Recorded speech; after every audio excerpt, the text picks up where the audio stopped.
Bem-vindo à minha sala de estar aqui. Olha, hoje eu vou falar sobre visagismo. Você já ouviu falar que uma imagem muitas vezes vale mais do que 1000 palavras?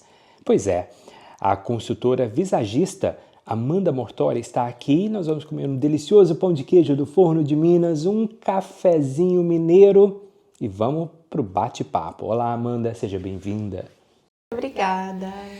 Então, aí Amanda, o que eu achei bacana, vocês estão acompanhando essas imagens e essas cores, essa paleta de cores, é que você trabalha com visual, cabelo, cor de cabelo, maquiagem, o que é apropriado para determinada ocasião e as roupas também, né? Sim, sim.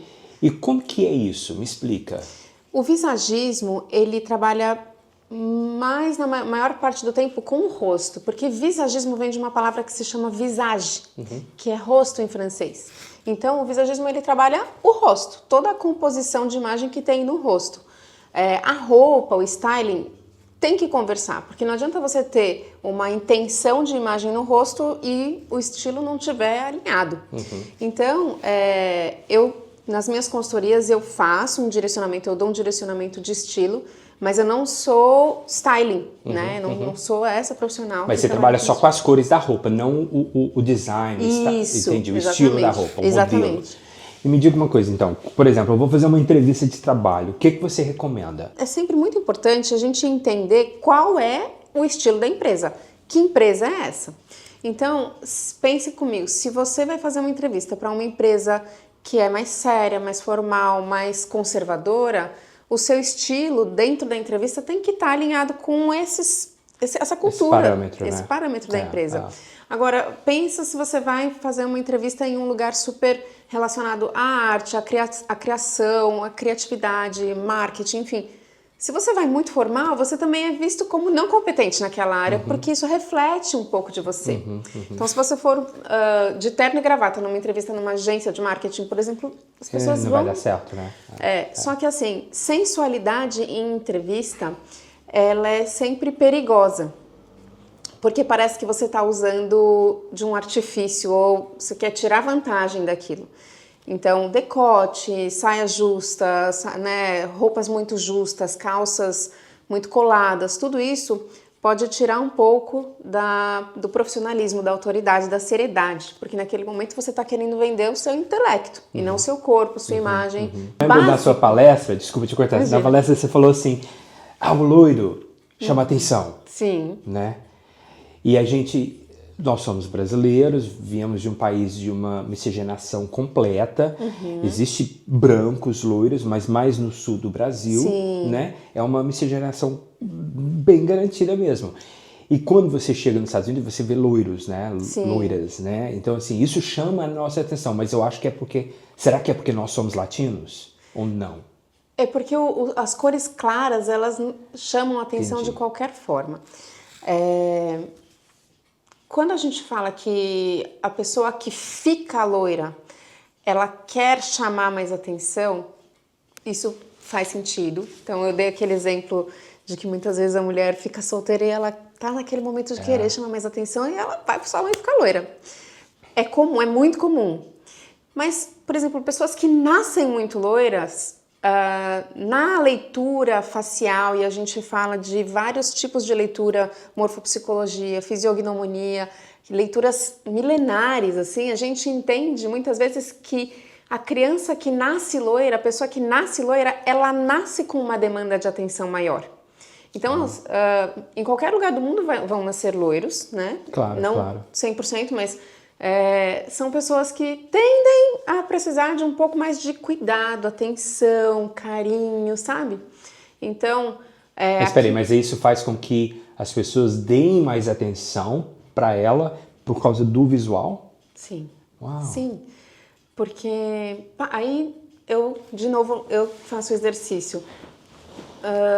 Pessoas com a imagem muito forte, e aí não significa que uma morena é forte e a loira é fraca, não é isso.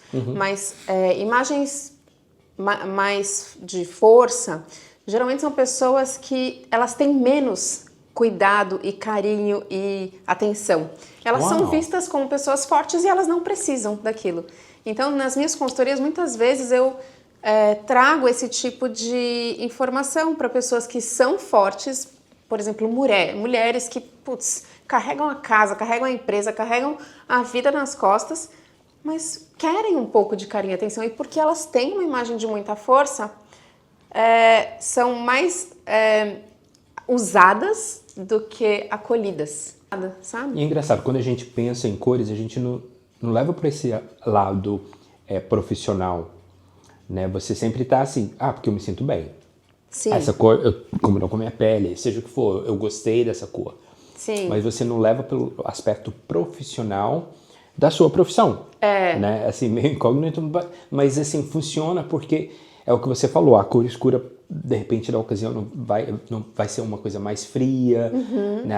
As cores claras vão te deixar mais alegre, mais suave, né? E quando... Eu lembro que você falou também na palestra que você dá consultoria para empresas. A gente está falando de uma pessoa jurídica. Como que funciona o visagismo em relação à empresa? Dentro de uma empresa, essa análise do time é muito importante, porque a leitura facial, ela realmente te lê. E aí, o visagismo, ele vem não no sentido de embelezamento naquele momento, mas de diagnóstico.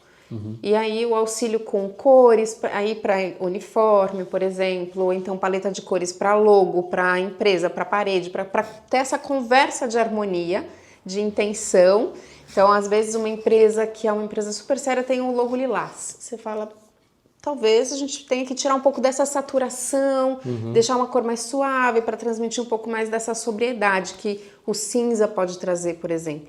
Então, nem tudo é sobre só intenção, tem que ter harmonia e intenção. Então, é dessa forma que eu enxergo e o visagismo acaba trabalhando assim muito. E o ambiente familiar, a casa?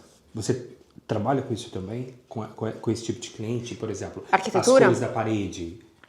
Então, eu não trabalho, mas todo o conhecimento do visagismo, ele abraça tudo que se trata de cores, formas e linhas.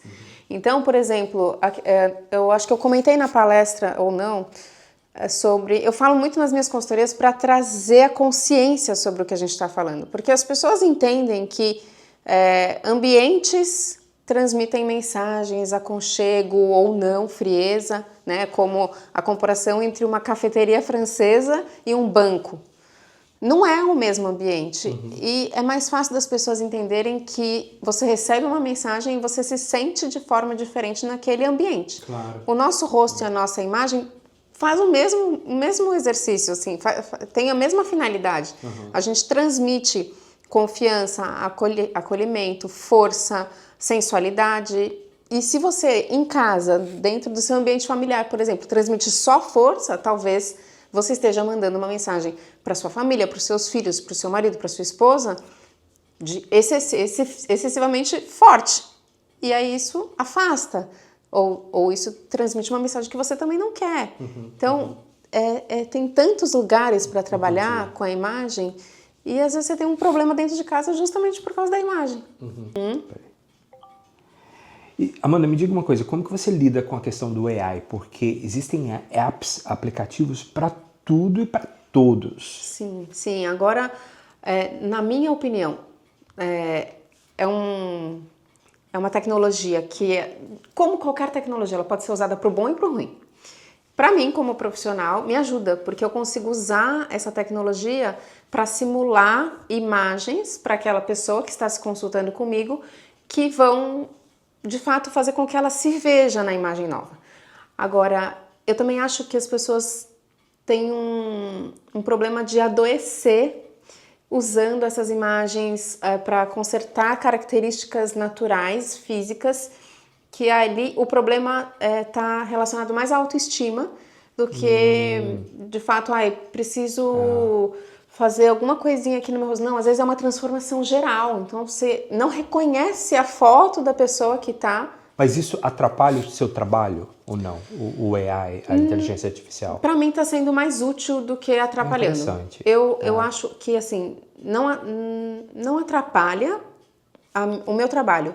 Eu acho que atrapalha a vida das pessoas no sentido de adoecer a autoestima. Porque você está se vendo perfeita num filtro ali. Então você cria imagens, enfim, irreais que eu acho que te adoecem, sabe? Como que as pessoas podem entrar em contato com você? Eu tenho minha página no Instagram, né? E lá tem meus contatos, tem meu site. Obrigado por você estar aqui nessa segunda-feira cedo com o café e o pão de queijo que já esfriou. Mas Obrigado é gostoso de mais uma qualquer vez. jeito. Pão de queijo é bom. Eu sou mineiro, sou suspeito. Obrigado mais uma vez. Obrigada a você Parabéns pelo para convite. você. Obrigado. Boa viagem de volta ao Brasil. Obrigada. Em breve Obrigado. estou de volta.